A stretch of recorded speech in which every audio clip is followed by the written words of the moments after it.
This is the sixth page of idiom and phrases, and the book name is Plinth and Paramount. So let's start the sixth page.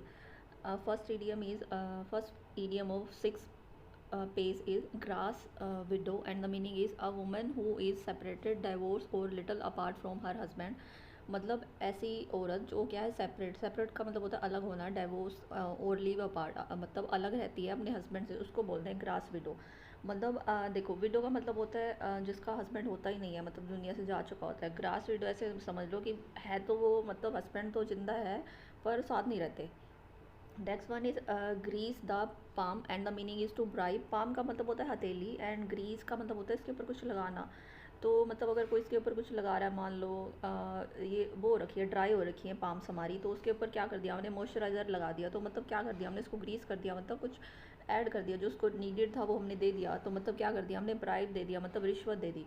Next one is green room, and the meaning is a lounge in theatre और studio for the performance to get ready.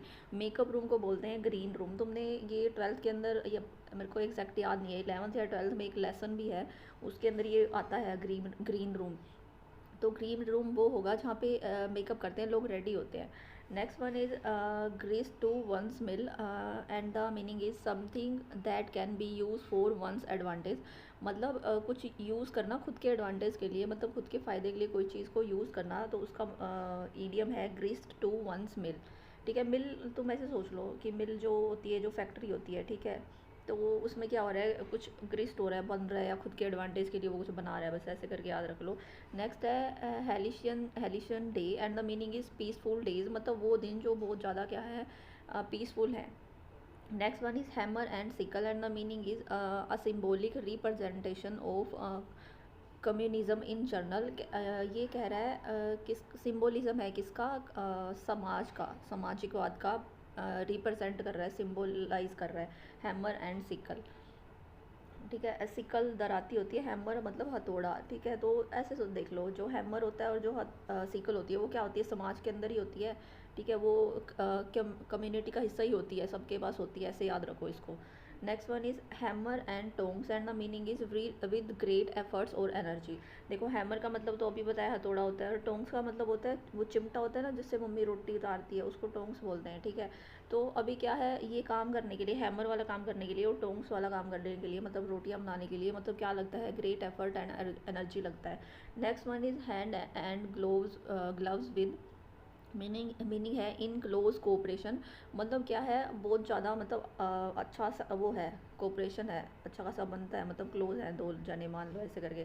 तो देखो, जो hand होता है और glove होते हैं, मतलब कैसे होते हैं, वो साथ चिपके हुए रहते हैं, मतलब इतना ज़्यादा क्या है, कोऑपरेशन है, सपोर्ट मिल रहा है। ठीक है, next one is hang by a thread, and the meaning is be in a risky situation. Hand by a thread, और इसका मतलब होता है इन अ रिस्की, मतलब कोई रिस्क वाली सिचुएशन के अंदर होना। तो हैंग, अच्छा देखो, हैंग बाय अ थ्रेड, अब कोई भी, हैंग का मतलब होता है लटकना। अगर कोई लटका हुआ है, एक धागे से लटका हुआ है, तो ऑब्वियस है वो कभी भी गिर जाएगा ना, रिस्क की सिचुएशन के अंदर है। Next one is hard nut to crack, and the meaning is a difficult problem to solve, a person difficult to understand. मतलब एक ऐसा इंसान जो समझने के लिए बहुत ज़्यादा डिफ़िकल्ट है, मतलब समझ नहीं आ रहा हमें कि क्या ऐसा है, क्या चाहता है। नेक्स्ट, और इसका एक मतलब ये भी होता है कि कोई ऐसी प्रॉब्लम जो डिफ़िकल्ट है, हम सोल्व नहीं कर पा रहे, तो उसको बोलते हैं हार्ड नट टू क्रैक। अब देखो, नट, मान लो ये जो नट्स होते हैं ना, या फिर तुम ये नट मान लो, जो वो नट लगाते हैं दरवाजों के अंदर, तो कोई भी मान लो, तो उसको क्या है, क्रैक करना क्या हो रहा है, औखा हो रहा है सबके लिए। हार्ड इसके अंदर लिखा ही हुआ है, तो ऐसे समझ लेना कि डिफ़िकल्ट है सिचुएशन या कोई person. Next one is haul over the coals, and the meaning is to take to task, to reprimand, and the meaning, इसका क्या मतलब हुआ कि किसी को क्या करना, कोसना। ठीक है, तो haul over the coals, and the meaning is to task और reprimand. Next one is have finger in the pie, and the meaning is to be involve in something. मतलब किसी काम के अंदर इन्वॉल्व हो जाना। ठीक है, कोई काम चल रहा था, उसके अंदर तुम भी इन्वॉल्व हो गए, तो वो हो जाएगा हैंग फिंगर्स इन द पाई। देखो, पाई पड़ी थी, चल रहा था पाई बनाने का, ये एक डेजर्ट होता है, तो उसके अंदर क्या कर दिया तुमने, अपनी फिंगर्स डाल दी, मतलब तुम भी क्या कर रहे हो, अब सहयोग कर रहे हो उस काम को करने में, पाई को बनाने में। Next one is have one's hands full, and the meaning is to be completely occupied.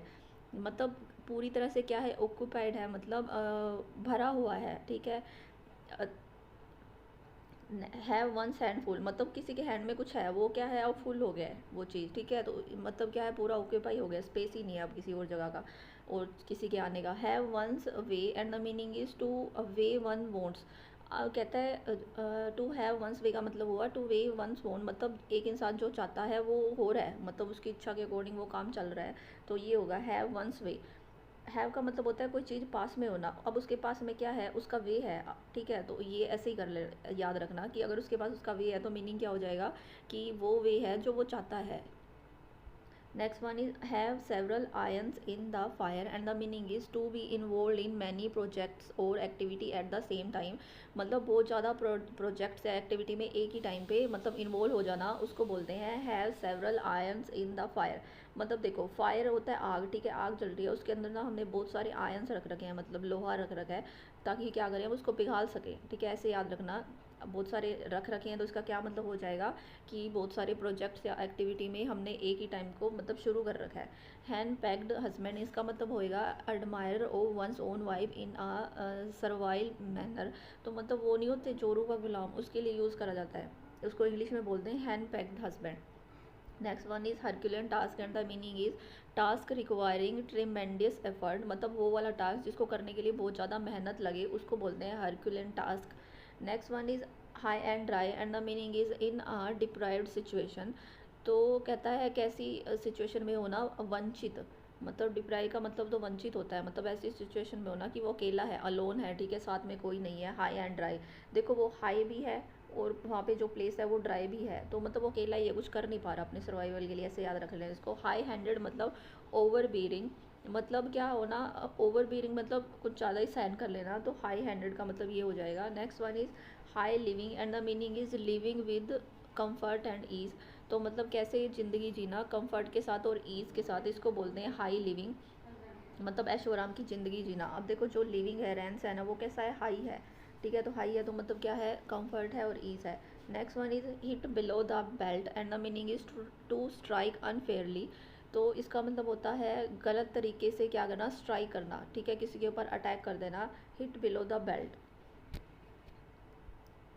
Next one is hit the jackpot and the meaning is gaining a big great success, ठीक है, कैसी सक्सेस लेना बहुत बड़ी, ठीक है, इसको बोलते हैं जैकपॉट लग गया उसका। तो देखो ये जो है ना हिट बिलो द बेल्ट, इसको याद कैसे रखोगे, मान लो कोई ये लाइन क्रॉस दी गई है हमें भाई, और इसको हम लाइन को बोल रहे हैं बेल्ट, और क्या है, इसको क्रॉस नहीं करना, क्योंकि अगर इसको क्रॉस कर दिया तो मतलब तुम फेयर नहीं रहोगे, अनफेयर हो जाओगे कोई काम को लेके, ठीक है, तो ऐसे ही हो गया कि हिट बिलो द बेल्ट, अब किसी को कहा गया था कि लाइन क्रॉस नहीं करनी पर फिर भी उसने कर दी, तो हिट बिलो द बेल्ट हो गया, तो वो क्या कर दिया उसने, स्ट्राइक अनफेयरली, मतलब गलत तरीके से कुछ कर दिया।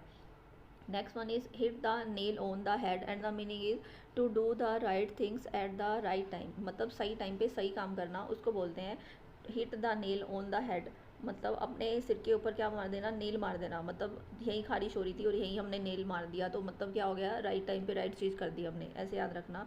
होप्सन चॉइस, इसका मतलब हो जाएगा नो अल्टरनेटिव, मतलब अल्टरनेटिव का मतलब होता है ऑप्शन, कि कोई भी ऑप्शन नहीं है, तो होप्सन चॉइस मतलब नो अल्टरनेटिव, कोई भी चॉइस है ही नहीं हमारे पास।